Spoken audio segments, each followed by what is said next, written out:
perguntas, eu vou lá para a pergunta do André, né? De como convencer um secretário de saúde por uma determinada prática, como fazer, né?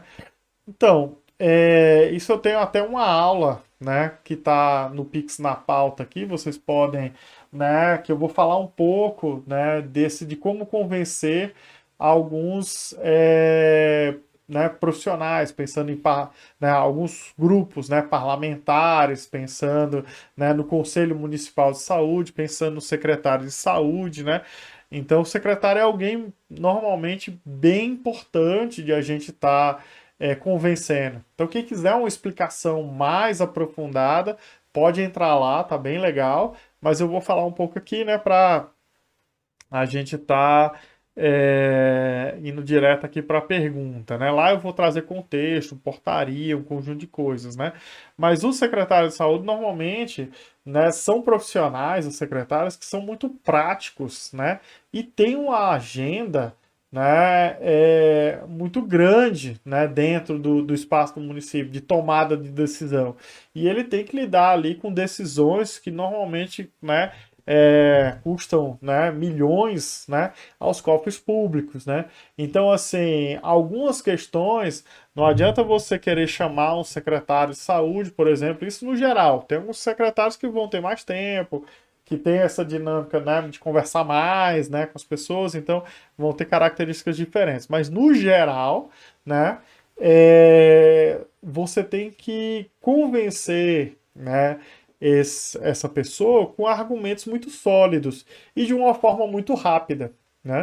Então, o que eu aconselho é que vocês aprendam, né, que vocês consigam fazer alguns projetos, né, do que você quer realizar. Então, seja você do próprio município, né, que você está fazendo um projeto para apresentar para o seu secretário, ou se você é alguém de fora e você também quer apresentar um projeto, né, de convencer o secretário a implementar, por exemplo, as práticas integrativas lá, né? Então, é importante você fazer, né, um sumário executivo, que é um resumo, né, que você vai explicar o que você quer fazer, né, o como você vai fazer, o para que você está fazendo aquilo, né, e quanto custa aquilo, né? Então, por exemplo, a Ana falou da formação, né? Então, digamos que eu queira fazer uma formação é, em meditação, por exemplo, né, em todas as unidades básicas de saúde eu tenho lá 50 unidades, eu vou pegar uma pessoa por unidade, né? Então, o que que eu vou fazer? Eu quero fazer né, uma turma de meditação.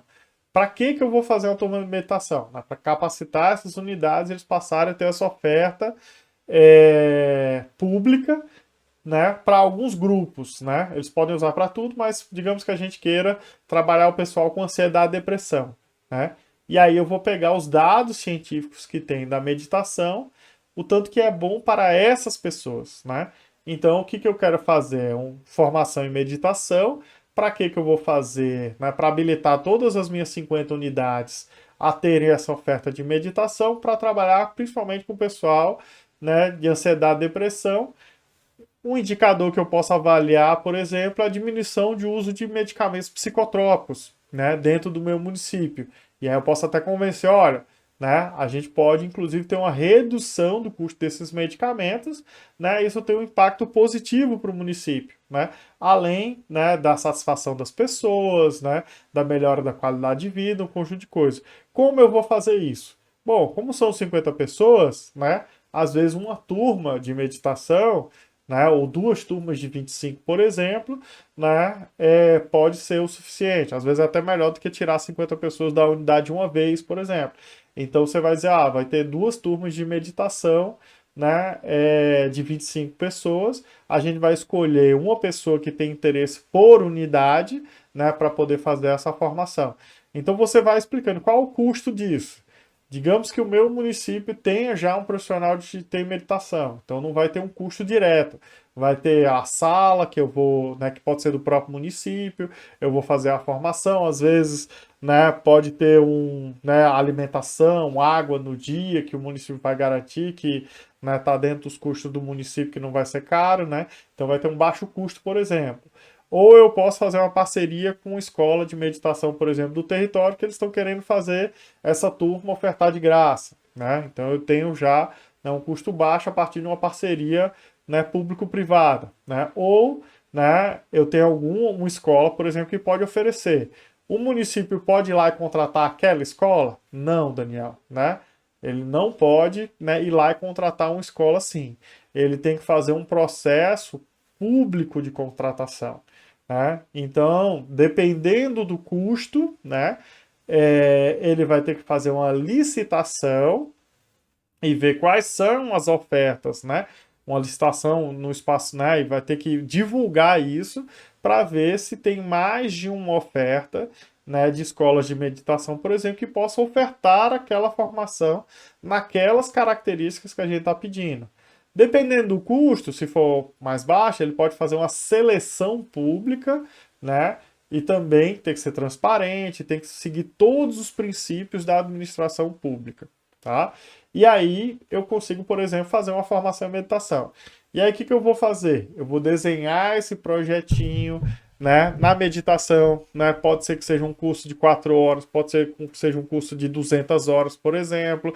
Então eu vou ter que escrever isso dentro de um projeto, né? Para ficar claro tudo isso. Isso vai orientar, por exemplo, a equipe de licitação na hora, né? De fazer né, o processo público, mas para o secretário eu vou mostrar o projeto inteiro, né? Lá com 15, né, 20 folhas. Não, eu vou no sumário executivo, numa folhinha só, vai ter todas aquelas perguntinhas que eu falei, com todas as respostas ali em uma, duas, três linhas, que ele vai bater o olho e vai, né, ali despertar o interesse ou não e querer saber mais. Dali ele pode fazer pergunta, abrir o projeto, né, ir em alguma parte específica ou perguntar para você e ali você vai né, tá convencendo ou não. Então, o secretário de saúde, você também é importante você saber quais são as características dele, né?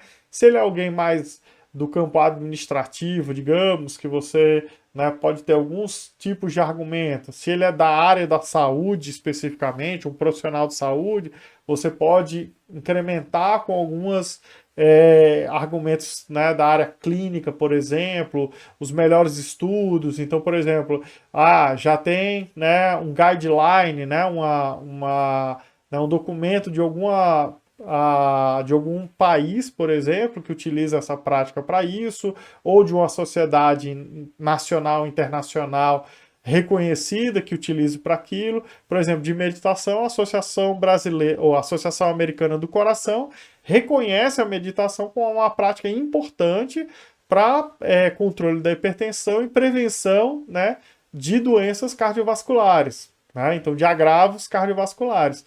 Então, por exemplo, se você está falando para meditação para doenças cardiovasculares, é um documento importante de você estar citando na hora de convencer um secretário de saúde, por exemplo.